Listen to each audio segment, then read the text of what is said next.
much going on in the world today, it's important to stay well informed. Cobb Libraries give you 24/7 access to local and national news sources as well as world news. Let me show you an online resource that connects you to local and national news sources, America's News or Newsbank. You'll find this online resource by going to the library's website, www.cobbcat.org. On the library webpage, click on the link for e-library. Look for a link for magazines and newspapers in the subject list on the left sidebar. America's News will be in the list of digital resources that connect you to online news resources. If you're accessing America's News from your home computer, you'll need to enter your library card and PIN number before entering the site. The America's News link opens up Newsbank, an online database that can be used to search a single newspaper, a select group of news sources, or the entire collection. For example, you can search Marietta Daily Journal articles from November 1998 to today's issues for local news, information, and obituaries.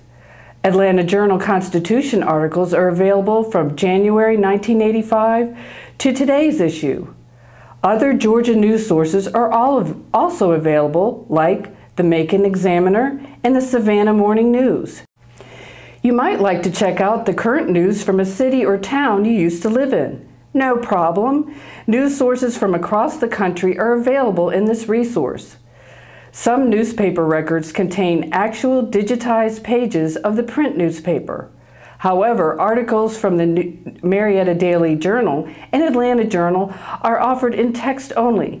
So what do you do if you want a photocopy of an actual article with a photograph, or you'd like a copy of an obituary posted in one of these papers? We can help. Schweitzer Library in downtown Marietta, the main branch for the library system, offers a full year of back issues of print editions of the Marietta Daily Journal and the Atlanta Journal-Constitution. Need an article that dates back even farther? The Georgia Room, the History and Genealogical Resource Room, located inside the Schweitzer Library, has microfilm of the Marietta Daily Journal issues dating back to 1944. Atlanta Journal-Constitution articles are available all the way back to the 1800s. You can view the articles on a microfilm machine, print a copy of your article, or save a copy of the article to a USB flash drive. Staff in the Georgia Room will be happy to help you with this process. There are more online news sources available to you through your Cobb Library. Go to the library website and the e-library collection and check out the additional news sources available, or come into your local branch and a librarian will be glad to show you how to connect to local, national, and global news. Don't go away, we'll be right back with more of the Library Show. If you want to be a parent, it doesn't matter how you play, what you wear, how you dance, or even what direction life takes you. You just need to be there. You don't have to be perfect to be a perfect parent. Thousands of teens in foster care don't need perfection. They just need you.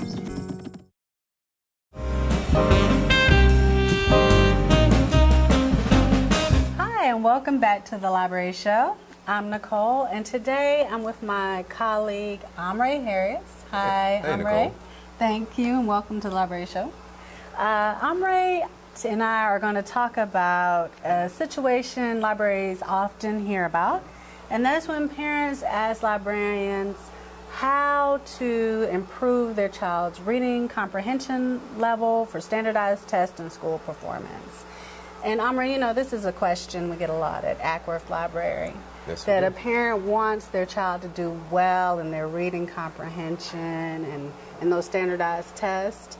And one of the best ways to do that is to find out what the child enjoys reading and allow them to read as much of that as possible. Indeed.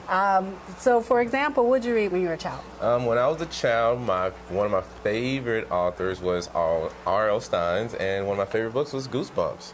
You know, Goosebumps is, definitely, filled with tons of horror stories and mysteries. And, as a child, I always wanted to know what was going to happen next. And I wanted things to kind of spook me and scare me. They kept me interested and kept me going. So, this is definitely one of my favorite authors to read as a child.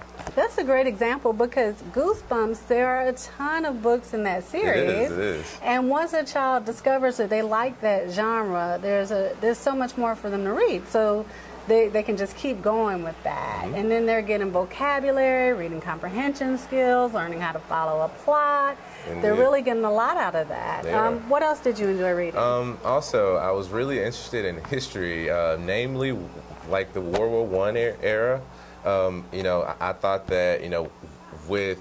I got a book on that, by the way. Oh, yeah, look, you right mentioned there. That. So, also, with what was going on in that time period and how the world came together to fight against one cause, and especially given the time now and seeing that in a historical phase is definitely amazing to read about, and it just kept me coming back and wanting to know more. And how did they solve this problem, and how did they come together and eventually win the war? So. I definitely loved it. A lot of reluctant readers really enjoy nonfiction and history and wars and all that stuff, and the library is full of those examples, and we had those. So, yeah, if a kid has a subject in history that they like reading about, I know my children enjoy reading about Greek myths, like the Percy Jackson has encouraged them to really go back and read the myths, and they can read that all day. So that's a great example that once they find something through an entertainment venue that they like, they can keep reading on that. I brought this as an example. Dork Diaries is really popular, in the library. And of course, a lot of these graphic novels like Diary of a Wimpy Kid, Captain Underpants, Big Nate, just to name a few. There are so many of those books that kids really like and enjoy, and parents may not think that a child may benefit from the literary resources available in these, but once a child is reading over and over again, they're getting the vocabulary words and the reading skills. So even if they like this kind of thing, which though there are a lot of books in those series, I would encourage them to read, and get better in those reading comprehension skills and school performance. You got the right idea, Nicole. All right. Well, thank you for joining me, Amre. Thanks for having me, Nicole. All right. We'll be back with the library show.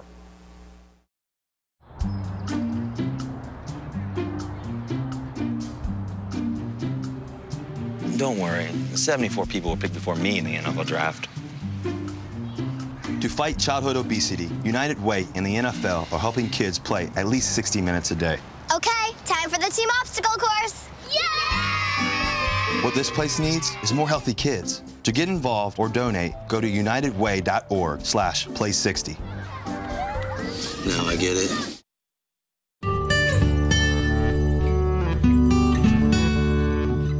Hi, welcome back to the Library Show. I'm Beth, and I'm here at the Vinings Library, where we are about to go to story time with Miss Shannon. Let's go. Good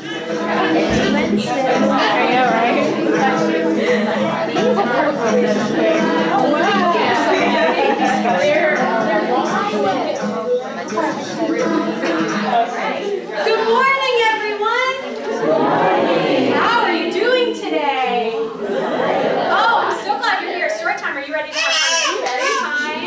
Yes. Good morning. Good morning. We like to say good morning each happy day before we play. We like to say good morning. Beautiful. All right. I brought some really fun books to share with you today, and I'm going to need your help reading them because they're animal noise books. Do we like to make animal noises? We do. Our first book is called Say Hello Like This. I love doing animal noise books in story time. Everybody likes to make animal noises, and for me, getting audience participation in story time really helps out with the energy level. So I always ask my kids when I do animal books if they will help me read the book by roaring, growling, and hissing like all the animals in the stories. is jumpy and croaky, like this. Croakity croak, croakity croak. How do frogs really sound? Ribbit, ribbit, ribbit, ribbit. I think it's hard to find a rhyme for ribbit. I'm not a musician, but I really enjoy music, and I know that as far as early literacy is concerned, music helps kids as one of the first stages to learning how to read.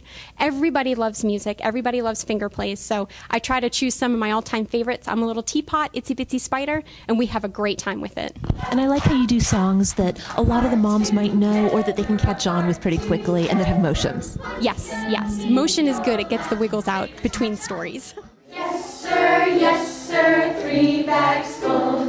1 for the master, 1 for the dame, and 1 for the little boy who lives down the lane. Baba, black sheep, have you any wool? Yes, sir, 3 bags full. Oh, good job! I find that introducing bubbles at the end of story time, some kids are very interactive from start to finish the whole time, but there are other kids that really want to sit with their grown-up during story time, which is fine.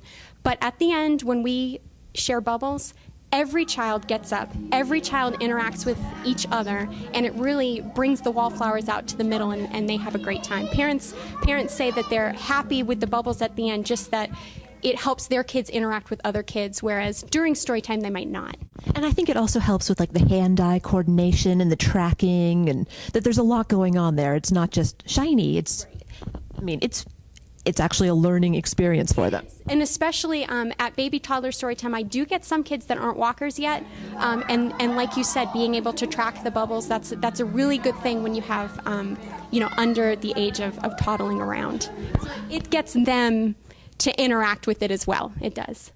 We're here at Vining Storytime with Shanika and Dallas. So I understand, Dallas, this was your very first story time. Yes, Dallas. Yes, this is our first time.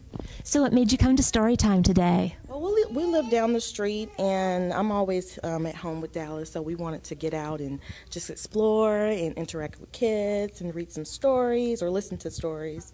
So we just had a great time. Oh, perfect. Did you enjoy chasing all the bubbles? Yes, she did. And all the fun animal noises? Say yes, Dallas. Well, thanks so much for being here. Yeah, bye, Dallas. Bye. Yeah, bye. See you next time. So thanks so much for letting us be here, Miss Shannon. Thanks for coming. So next time on the Library Show, we'll be at a different branch with a different story time. See you then.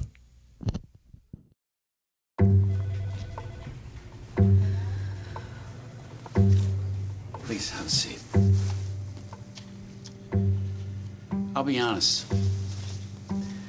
Your resume is not what I'm used to. I know. Okay, so what would you bring to my company? What do you need?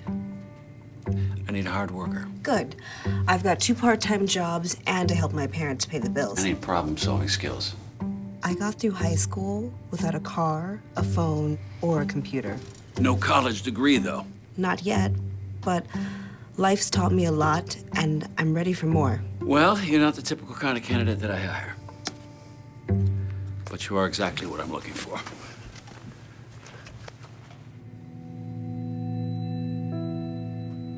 Your company could be missing out on the candidates it needs most.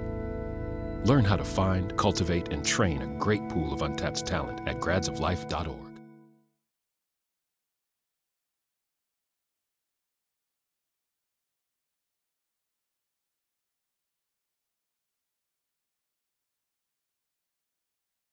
I moved to the States when I was 8 years old and didn't speak any English. Went to public school and found that I was a little different than a lot of the kids that I went to school with.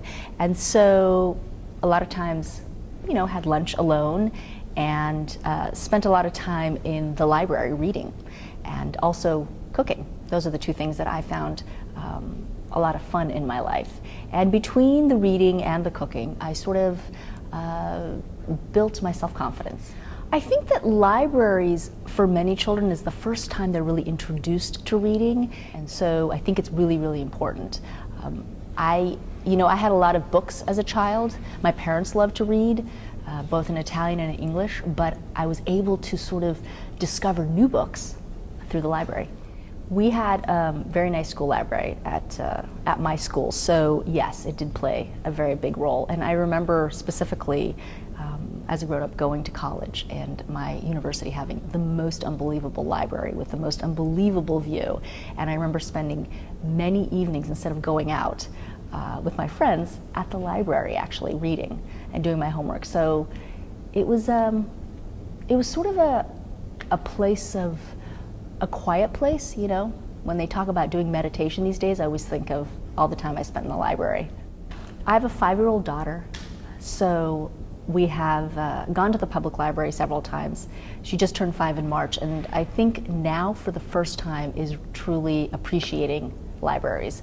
She starts kindergarten in the fall and in a new school, and so my husband and I, in order to feel that she could get comfortable in the school, sent her to camp.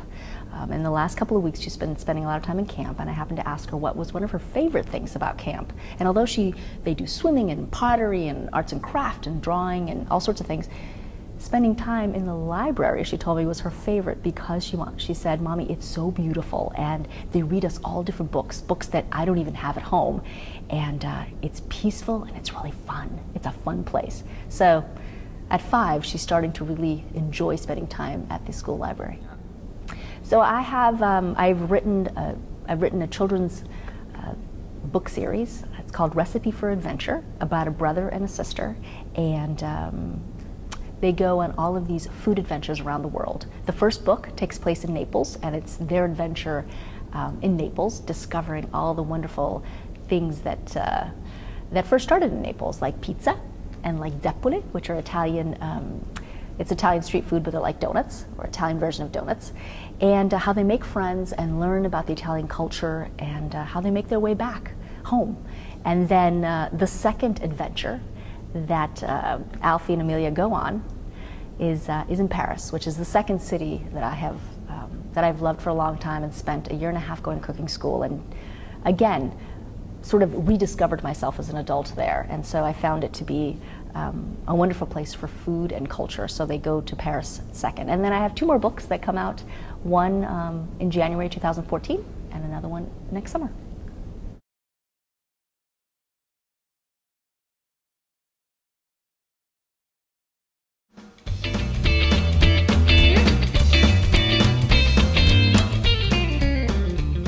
Hello and welcome back to the Library Show. I'm Nicole, and today my guest is Steve Powell, who is the manager of West Cobb Library, which is a beautiful library.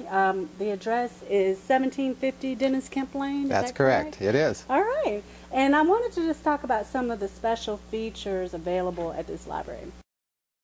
We have a great staff here at the West Cobb Regional Branch. They're very customer service oriented and very friendly. We feel fortunate. We have a very nice facility, large, which gives us the chance to have a number of physical resources. We have more books. We have the most books in the region. We have a large collection of paperbacks that are available for students for school, for summer reading, and for school assignments, which we have an advantage in doing that. We have great children's programs that are very well attended. Our youth services librarian, April Coda-Hobbs, does a super job presenting programs, and we do preschool programs every week on Tuesdays and Wednesday mornings, and we do a school-age program a couple times a month. And we have an excellent book discussion group for our adults that's on the 4th Monday of every month, that's led by our adult services librarian, Angie Bozeman. Now, this library has 3 study rooms, is that correct? That is correct. We have 3 what we call group study rooms. Group study right. rooms. Mm-hmm. And 1 multi-purpose room, is that correct? That's right. Okay. Mm-hmm. So let's start by talking about the study rooms. Okay. So can you tell me about who would normally use the study room and what you might use it for? Sure. It's a pretty wide range of people who use our study rooms, and they're used all day long. We have, they're most heavily used in the late afternoons and evenings for students coming in and for tutors coming in helping with students. But we also have during the day people coming and just doing individual study who kind of want to get away from the hustle and bustle of the outer library. And we have people who bring their laptops and of course access our wireless. to use the computer. We also use the study room nearest the reference desk to proctor exams for people who do online or distance learning and need to have somebody proctor their exams. We can do that if they're doing a hard copy or if they're taking their exam on their own laptop. Wow, Yeah, that yeah. sounds great. Yeah. Now, how would somebody use that? Can they reserve it like a week ahead? Well, no. We only, and we do have people ask that question all the time, but we only reserve our group study rooms on a same-day basis. You can call the very first thing in the morning when we open and reserve it for any time later that day, but you can't reserve the small group study rooms ahead of time. I mean, ahead of that day. Okay. But they would be available during the normal operation? They would. They would. Of course, as I'm sure most folks know, we're open Monday through Wednesday. We open at 10 o'clock and are open till 9. And Thursday, Friday, and Saturday, we're open at 11 o'clock until 6. So as soon as we open, a person can call and reserve the room for later that day. Because we have such a demand for those, we do limit the time that people can use the rooms. We limit that time to 2 hours a day. If a person signs up for a room and is in the room and no one else has reserved the room, they can remain in it, but they can't sign up for another block of time. Oh, I see. Yeah. Okay. That sounds like a great resource for... Well, it is. I mean, they're extremely popular, and sometimes we wish we had 3 or 4 more, but they're very heavily used, and people enjoy using them. Wow, thank you. You also have that multi-purpose room. We do. We have our large multi-purpose, our meeting room that's available. It's just off the lobby in the building. That is a room that you can reserve ahead of time. Okay. We reserve those on a quarterly basis from January to March, April to June, etc. But you can't reserve for the upcoming quarter until the first day of the month prior to that quarter. In other words, if you were wanting to reserve the room sometime in October or November or December, you couldn't put your reservation in until the first day of September. Okay. But again, those are heavily used, and they are limited though to nonprofit organizations that can only use those rooms. So we have a lot of scout troops, we have a lot of homeowners associations who sign up to use the room. Yeah. That room is really big. Now, how many people would you say should be able to fit? I'm wondering how large a group can... Well, I believe that the fire limit on that is probably about 65 to 70 people. Yeah. So you can fit a lot of tables and a lot of chairs into that room. So that's why we do have large groups who come and use the room. Yeah, that seems like a great opportunity for community gatherings. And you mentioned homeowner associations. I was thinking about maybe PTAs or school organizations. What a great opportunity. Yes. If someone is interested in the study room or the multi-purpose room, what number should they call? Well, they should call our branch number, which is 770-528-4699, and that's a number we only pick up during our operating hours. Okay. But then usually that is our circulation desk, and they will usually send the call back to our reference desk so that we can do the reservations there. Great. Well, thank you, Steve, for you're telling welcome. us about some of those special things we can find at We're West happy to have you Library. come out and talk to us about that. Thank you. And we'll be back with the library show. Do you think he's on his way? He doesn't even know that we're here. Is he okay? Please tell me he's okay. Laura. Okay, try to call him again. There's no signal. Try! Nothing's working. Well, just Everything's down. This is so bad. He's out there by himself. Make sure you know where to find your family in an emergency. Start your plan at ready.gov.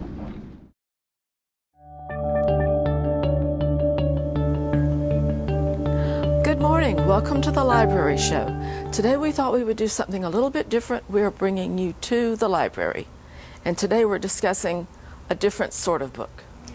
Today we'll be doing horror stories from some of the famous authors and not so famous. So if you want to try a chilling, foreboding, menacing, or terrifying supernatural tale, try horror. The single scariest book that I have ever read was The Haunting. It's listed in the top 10 scariest books ever. It was written by Shirley Jackson some 50 years ago. She's not that popular now, but she's a very good writer. Hers is psychological horror. So if you've never tried her, she's got only about 3 or 4 books that she's written for adults. One is The Haunting. You may see it as The Haunting of Hill House. And it's about a house that is evil. She also wrote The Lottery, which I'm sure many of you might have heard of from school. The Lottery reminds me very much of a Stephen King movie that we saw on television, some of you may have seen recently, called The Storm of the Century, in which the people of the town have to make an incredibly horrible decision. Nothing is good. So that was also pretty scary. Whenever I read The Witching Hour, I was by myself, and I got very scared. I had to put the book down and walk around a little bit. It's a very well written.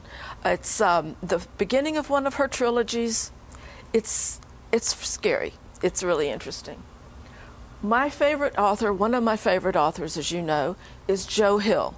Heart-Shaped Box. Started out, I'm reading it, this isn't scary, this is just okay. And suddenly I got scared. So he's great fun. Hill has also put together this 20th century ghost stories. And those are some of the most frightening stories of this century. Of course, Dr. Sleep, which is the sequel to The Shining. Frankenstein is philosophically very frightening, asking questions about what it means to be human. Now, I don't read horror stories. I can't take it. I can't take being scared. But I do like reading paranormal.